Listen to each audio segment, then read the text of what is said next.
మాజీ మంత్రి కొడాలి నాని పరిస్థితి అత్యంత తీవ్ర విషమంగా ఉన్నట్టుగా తెలుస్తూ ఉంది. చావు బతుకుల మధ్య కొడాలి నాని కొట్టు మిట్టాడుతున్నట్టుగా సమాచారం.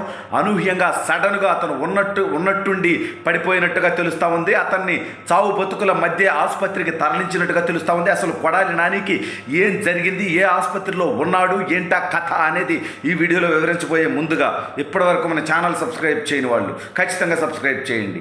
ఇక విషయానికి వస్తే కొడాలి నాని అనేటువంటి వాడి నికృష్టపు బతుకు మనందరికీ తెలుసు. వాడి చావుని ఈ రాష్ట్రంలో చాలామంది కోరుకుంటూ ఉంటారు. అయితే వాళ్ళలాగా నాబోటి వాళ్ళు కోరుకోరు. ఎందుకంటే వాడు రాజకీయంగా చావాలి. వాడి నికృష్టపు బతుక్కి గుడివాడ ప్రజలే చెప్పుతో కొట్టినట్టు సమాధానం చెప్పాలి అని ఆశించేటువంటి వ్యక్తిని నేను. ఎందుకంటే రాజకీయంగా వాడికి అవకాశం ఇచ్చినటువంటి, జన్మనిచ్చినటువంటి చంద్రబాబు నాయుడు గారిని, తెలుగుదేశం పార్టీని కారు కూతలు కూసేటువంటి వాడు కడుపుకి అన్నమే తినట్లేదని నాబోటి వాళ్ళు భావిస్తారు. అయితే అటువంటి కొడాలి నాని గాడికి టైం బ్యాడ్ నడుస్తూ ఉంది. ఇటీవలే గుడివాడలో అసెంబ్లీ ఎన్నికల పోలింగ్ జరిగింది మే 13వ తేదీ. ఆ పోలింగ్ ప్రకారం గుడివాడలో కొడాలి నాని భారీగా ఓడిపోబోతున్నట్టుగా తెలుస్తూ ఉంది. మినిమం 15 నుంచి 20 వేల మెజారిటీతో వెనిగండ్ల రాము గుడివాడ నియోజకవర్గం నుంచి ఈసారి తెలుగుదేశం పార్టీ అభ్యర్థిగా ఘన విజయం సాధించబోతున్నట్టుగా తెలుస్తూ ఉంది. అయితే ఈ విషయాలన్నీ కూడా మనం పక్కన పెడితే కొడాలి నానికి అనేక రకాలైనటువంటి వ్యాధులు ఉన్నటువంటి విషయం మనందరికీ తెలుసు. అతని నోటి తుత్తర వల్ల నోటి క్యాన్సర్ లేకపోయినప్పటికీ వాస్తవంగా అతనికి క్యాన్సర్ ఉందనేది గతంలోనే అనేక రకాలైనటువంటి వార్తలు వచ్చాయి.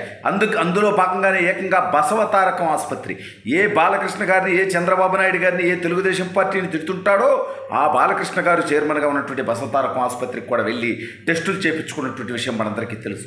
ఆ తర్వాత కవర్ డ్రైవుల కోసం అతను మా బంధువులుంటేనో, స్నేహితులుంటేనో, నాయకులుంటేనో, కార్యకర్తలు ఉంటేనో పరామర్శకు వచ్చానని చెప్పడం జరిగింది. ఈ దౌర్భాగ్యుడు తిట్టే తిట్లకి వాస్తవంగా మరి తెలుగుదేశం పార్టీకి సంబంధించినటువంటి ఆసుపత్రిలో జాయిన్ చేస్తారా? అయినా పోయాడు. సరే, ఇదంతా పక్కన పెడతాం. అయితే కొడాలి నాని ఉన్నట్టుండి సడన్గా మాట్లాడుతూ కుర్చీలోనే కూలిపోయినట్టుగా తెలుస్తూ ఉంది. అయితే పక్కన కుటుంబ సభ్యులు లేకపోవడంతో గన్మెన్లు, వ్యక్తిగత సహాయకులు మాత్రమే ఉన్నటువంటి నేపథ్యంలో వాళ్ళు అతన్ని హుటాహుటిన ఆసుపత్రికి అంబులెన్స్ పిలిచి తరలించినట్టుగా తెలుస్తూ ఉంది. అయితే ఇతనికి బీపీ, షుగర్లు ఇట్లాంటివన్నీ కామన్గా ఉన్నాయి. ఈ డెకాయిట్కి అంతు పట్టనటువంటి ఒక వ్యాధి కూడా. ఎందుకంటే వీడు పోతాడని తెలుసు, వీడు బతుకుతాడంటే ఇంత బరితెగించి మాట్లాడు. ఎందుకంటే జనం కుక్కన కొట్టినట్టు కొడతారని తెలుసు. నిస్సిగ్గుగా, నిర్లజ్జగా, నోటికి ఎంత వస్తే అంత మాట్లాడేటువంటి దౌర్భాగ్యుడిగా ఈ రాష్ట్రంలో వీడు ఫేమస్. వీడు గతంలో ఒక మంత్రిగా ఉన్నాడు. దేనికి మంత్రిగా? పౌర సరఫరాల శాఖ మంత్రిగా. ఏ రోజు పౌర సరఫరాల శాఖకు సంబంధించినటువంటి అభివృద్ధితో ప్రజలకు చేస్తున్నటువంటి సేవ, ఆ శాఖ గురించి ఒక ప్రెస్ మీట్ అన్నా ఈ లపుట్టగాడు పెట్టగా ఈ రాష్ట్ర ప్రజలు ఎవరన్నా చూస్తే పలానా రోజు పెట్టి ఈ యొక్క పౌర సరఫరాల శాఖ గురించి వాడు ఒక మాట మాట్లాడని చెప్పమను.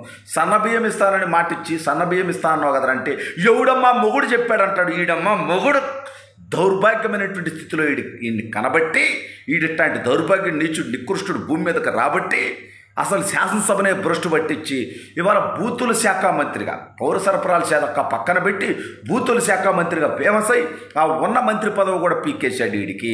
అయినా వీడికి సిగ్గా మానవ మర్యాద ఏదైనా పార్టీలోకి పట్టడానికి వీడికి అవకాశం ఉందా? అసలు జనం ఎవరైనా వీడికి ఓటేస్తారా? గుడివాడ ప్రజలు ఇప్పుడు మీది ఏ నియోజకవర్గం అంటే మాది గుడివాడ అని చెప్పుకోవాలంటే వామ్మో, ఆ నీచుడిని గెలిపించినందుకు మనల్ని ఏమైనా సులకనగా చూస్తారేమో రాష్ట్ర ప్రజలు, దేశ ప్రజలు. కాబట్టి మనం కొంచెం ఒకరోట పక్కనేదో ఒక నియోజకవర్గం చెప్పుకుందాం అనేటువంటి స్థితికి గుడివాడ ప్రజలు మాది గుడివాడ అని చెప్పుకోవడానికి కొంత ఇబ్బంది పడే స్థితి దౌర్భాగ్యుడు తీసుకొచ్చాడు. అయితే ఇప్పుడు వీడు ఆసుపత్రిలో ఉన్నట్టుగా వార్తలు వస్తూ ఉన్నాయి. అయితే ఈ వైసీపీ వాళ్ళు ఉంటారుగా, వాళ్ళు తట్టుకోలేరుగా, వాళ్ళు దీన్ని ఫేస్ చేయలేరుగా. అందుకని ఏం చేశారు, నిన్న ఓ చిన్న బిట్టు వదిలేరు. అతనేదో కుర్చీలో కూర్చొని వీడు గుటకాపాండే కదా గుడివాడగాడు, కొడాలి నానిగాడు, ఇంకా గుటకా తింటుంటే దానిలో ఒక చిన్న వీడియో, ఒక 5 సెకండ్ల వీడియో తీసి అన్న రాయలుగా కూర్చోన్నాడు రా, అన్న ఆసుపత్రి అంటున్నారు రా, అన్న సాగు బతుకుల మధ్య అంటున్నారు రా, అదేం లేదురా అన్న రాయలుగా ఉంటున్నారు రా అంటున్నారు. ఏరా మీ ఓడి కుక్క బతుక్కి ఎప్పుడో పాత వీడియో తీసుకొచ్చి పెడితే నమ్మతారా? వాడు మగాడైతే ప్రజల్లోకి రమ్మను, గుడివాడ ప్రజల్లో తిరగమను. జూన్ 4వ తేదీ సాయంత్రం వరకు వాడు కడుపుకు అన్నం తింటే ఏపీలోనే ఉండమను. ఆల్రెడీ వాడి స్నేహితుడు నోటి దూలగాడు, నోటి తుత్తరగాడు వల్లభనేని వంశీ ఈ దేశం నుంచి పారిపోయి అమెరికా వీసా వేసుకొని పర్మనెంట్గా అమెరికాలో ఉండడానికి సెటప్ చేసుకున్నాడు. ఎందుకంటే వాడు ఎన్నికల్లో ఓడిపోయిన తర్వాత ఈ రాష్ట్రంలో ఉంటే వాడి కుక్క బతుకవుద్దని వాడికి తెలుసు. అందుకని వాడి పారిపోయాడు. వీడి సెటప్ వీడు చేసుకుని ఉంటాడు. బట్ వాడు ఎక్కువ చదువుకున్నాడు, ఎక్కువ తెలివైనడు కాబట్టి వాడు ముందే పారిపోయాడు. ఈ దౌర్భాగ్యుడు ఏంటంటే చివరి దాకా ఆగి చివరిలో డెసిషన్ తీసుకొని పారిపోయేటువంటి నికృష్టుడు. ఎందుకంటే వీడు లారీ క్లీనర్. వీడు అవసరమైతే వీడు వాళ్ళకి విమానాల్లో బల్లే వీళ్ళు లారీలు పట్టుకొని ఎట్ట ఒకటి వెళ్ళిపోయి ఏదో ఒకటి విధంగా పారిపోతాడు ఈ దేశం నుంచి ఎట్టాగో.